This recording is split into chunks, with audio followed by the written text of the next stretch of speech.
Welcome back to Flick Recap. Today I will be recapping the movie Black and Blue. It is a 2019 action thriller movie filled with non-stop action and many twists. Enjoy the story. I want that bitch dead. Now. The film begins with Alicia West, a determined young woman, going for an early morning jog. During her run, she is suddenly stopped by police officers who aggressively attempt to arrest her. The situation escalates quickly, but they soon realize that Alicia is a rookie cop, and their actions were a result of mistaken identity. Embarrassed, they apologize and leave, but Alicia is left visibly shaken and upset by the encounter. Hoping to find some calmness, she visits her mother's grave at the cemetery to gather her thoughts. The following day at work, Alicia expresses her frustrations to her partner, Jennings, sharing how her arrival in the precinct hasn't been welcoming. While trying to lift her mood, Jennings encourages her to stay positive. Together they set out on patrol. As they drive through town, Alicia observes the deteriorating state of her old neighborhood. Many houses have been demolished and the area, known as Kingston Manor, now stands as a neglected slum. Jennings explains that the neighborhood is rife with crime and considered so dangerous that officers rarely respond to calls unless another cop is in immediate danger. During their patrol, Jennings stops for coffee, leaving Alicia inside the car. However, Alicia soon spots a kid by the store and decides to talk to him. The young boy's name is Jamal. Their conversation is abruptly interrupted by Jamal's mother, Missy, who aggressively pulls him away and warns Alicia to stay away from her son. Alicia recognizes Missy as a childhood friend, but Missy coldly denies knowing her. Soon, Missy and her friends leave while the storekeeper, Mouse, who is Missy's cousin, later talks to Alicia. Alicia asks him about Missy, and Mouse explains that Missy has her own struggles, which might explain her cold behavior. Although cops don't usually pay for coffee, Alicia however pays for Jennings' coffee as the two continue their patrol. Back at the station, Jennings tells Alicia that he has a date planned for the evening. Their conversation is interrupted by another officer, Sarge, who tells Jennings he needs him to work a double shift. Knowing Jennings' plans, Alicia decides to help out as she volunteers to take Jennings' place. So, Sarge assigns her to partner with Deacon Brown, and although Deacon is initially displeased with having a rookie as his partner, Alicia reassures him of her capabilities, mentioning her military experience in Kandahar. However, when Deacon asks if she has ever worked a night shift, she admits she hasn't. Their conversation turns tense when Deacon questions her insistence on wearing a body camera. Alicia stands her ground, stating that as long as he has nothing to hide, the camera shouldn't be a problem. Moments later, the duo receives a dispatch about a disturbance at a local bar involving a potentially armed suspect. Upon arrival, they find two men fighting. Alicia detains one of them and tries to calm him down, but as she does, the other suspect reaches for a weapon. Deacon quickly intervenes, stopping the suspect and aggressively arresting him. Alicia initially protests against Deacon's rough handling of the situation but falls silent when Deacon reveals a gun hidden in the suspect's back pocket. Later, over dinner, Alicia apologizes to Deacon for questioning him and thanks him for saving her life. Deacon uses the moment to warn her about the dangers of the job, advising her to view fellow cops as her true family rather than the community she serves. Soon, their conversation is interrupted by a phone call on Deacon's personal phone. After the call, he tells Alicia they have to respond to a situation, though the circumstances seem unusual.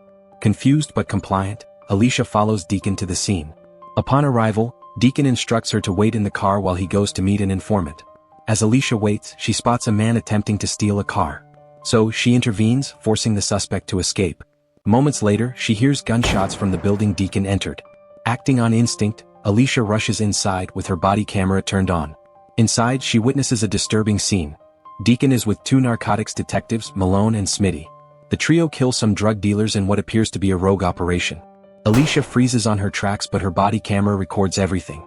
Realizing she's been watching, Malone tries to justify their actions, but Smitty notices the camera and panics. Without hesitation, Smitty shoots Alicia. She falls through the roof, but her bulletproof vest absorbs most of the impact and she survives. Malone, boiling with anger, orders Smitty to find Alicia and retrieve her body cam.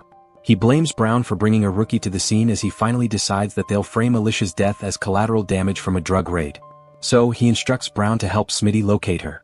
However, Smitty soon reports that Alicia has managed to escape. Despite her injuries, Alicia manages to flee the power station.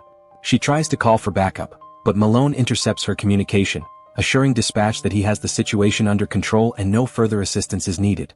As she exits the building, Smitty spots her and fires, initiating a desperate chase. Alicia runs through the neighborhood, seeking help from residents, but they turn her away, fearing the repercussions. Through the neighborhood, Malone and his team nearly catch her, but she evades them again, prompting Malone to widen the search area. During her escape, Alicia stumbles across a patrol car. Relieved, she waves it down, hoping for aid. The officers initially promise to help, but Alicia quickly realizes they're part of Malone's corrupt network. Panicked, she flees once more as they chase her, demanding the body cam. Alicia eventually finds refuge in Mouse's store. Seeing her condition, Mouse insists she leave immediately, fearing the trouble her presence could bring. But Alicia pleads with him as she explains that she was shot by a dirty cops and only needs to stop the bleeding and make a quick call to her partner. Mouse reluctantly agrees and Alicia calls Jennings. She explains the situation and tells him she must upload the body cam footage to the station. Jennings promises to meet her in 30 minutes. However, their conversation is cut short when a police officer knocks on the door. Mouse tells Alicia that he had called the police and apologizes as he does not want to get involved. When he entered, the officer aggressively questioned Mouse, forcing him onto the counter to handcuff him. Another officer searches the store for Alicia. After verifying Mouse's ID and finding nothing suspicious, they finally let him go. When they eventually ask for the reason he called, Mouse fabricates a story and subtly protects Alicia from being discovered. After the officers leave, Mouse apologizes again, and Alicia thanks him for not betraying her. Determined to move quickly, she uses glue to seal her wound, a survival trick she learned in Iraq. Later, Alicia meets Jennings as she believes that she has finally gotten a trusted partner, but her trust is shattered when she realizes he is also part of Malone's corrupt circle. Reacting swiftly, she forces Jennings to pull over after crashing their car into another patrol car. She then handcuffs him and escapes once more. Exhausted and desperate, she seeks refuge at Mouse's home. Mouse, initially hesitant to help further, gives in when he sees the gravity of her situation. So, he agrees to let her stay for the time being. However, Jamal sees her. Meanwhile, Malone cooks up a cover story, telling the captain that Alicia killed a young man during a violent clash between the 999s and the Kingston crew. The young man is revealed to be Zero, the nephew of Darius, the Kingston crew's leader. Furious over his nephew's death, Darius vows revenge as he orders his crew to hunt down and kill Alicia. Moments later, Jennings informs Malone that Alicia might have sought help from someone at Mouse's store. So they proceed to review the store's camera footage and confirm that Alicia had been there. Meanwhile, a bounty is placed on Alicia's head by the Kingston crew for Zero's death. Jamal, seeing the bounty posters, visits Alicia at Mouse's apartment. He confronted her at gunpoint. As tensions rise, Mouse intervenes and calms Jamal, who shows them the posters accusing Alicia of killing Zero. As they discuss the situation, Malone and Smitty arrive at Mouse's apartment. So, Alicia and Mouse try to escape, but they are pursued into the streets. Then Darius's gang arrives and a firefight ensues. During the fight, Mouse is shot in the leg. Despite his injury, Mouse urges Alicia to keep going, instructing her to find a pastor he trusts for help. Refusing to let him slow her down, Mouse reassures Alicia that he'll manage on his own. Unfortunately, Mouse is captured by Darius's men and taken to their hideout. Darius tortures him for information about Alicia's whereabouts, but Mouse refuses to betray her. Instead, he defends her and insists she's innocent and didn't kill Zero. In the meantime, Alicia uses her body cam to record a video exposing Malone's corruption and clearing her name. In the video, she explains how Malone had orchestrated the events leading to Zero's death and framed her for the crime. She hides the body cam in a wardrobe before preparing for her next move as she is determined to bring the truth to light and clear her name.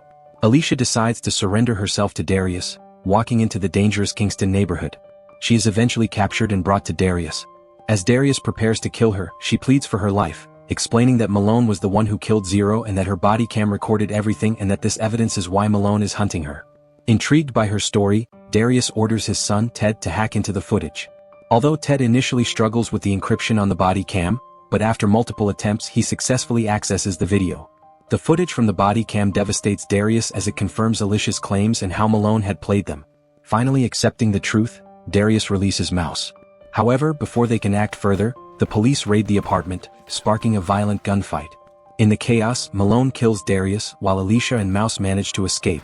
Meanwhile, as the cops continue to raid, Smitty, who is still enraged by Brown's mistake, corners him and shoots him from behind. Smitty then tracks down Alicia and Mouse after they are briefly stopped by another officer. Smitty kills the cop and attacks the pair. But Alicia fights back and ultimately kills Smitty in self-defense. Despite surviving the confrontation, Mouse warns Alicia that with the entire police force after her, her odds of escape are slim. He offers to take the body cam to the station to upload the footage himself. Alicia reluctantly agrees. As Mouse heads to the station, Jennings spots him among the crowd but lets him pass, choosing to do the right thing this time. Meanwhile, Malone confronts Alicia and the two engage in a brutal fight. He throws her into a courtyard where a crowd watches. With help from Missy, Alicia gains control of Malone's gun. However, the SWAT team orders her to stand down just about the same time that Mouse manages to successfully upload the footage at the station. The captain sees the video and immediately orders the team to stand down. Malone, realizing he's been exposed, tries to shoot Alicia but is instead shot by Jennings. Malone is arrested and charged on 3 counts of murder, and Alicia finally earns the respect she deserves. She and Missy eventually reunite. The movie ends as Alicia visits her mother's grave once more and then returns home with Mouse. And that wraps up the recap of the movie Black and Blue. If you enjoyed this recap, why don't you subscribe and turn on notifications so you don't miss out on our next video. Thanks for watching and see you in the next recap.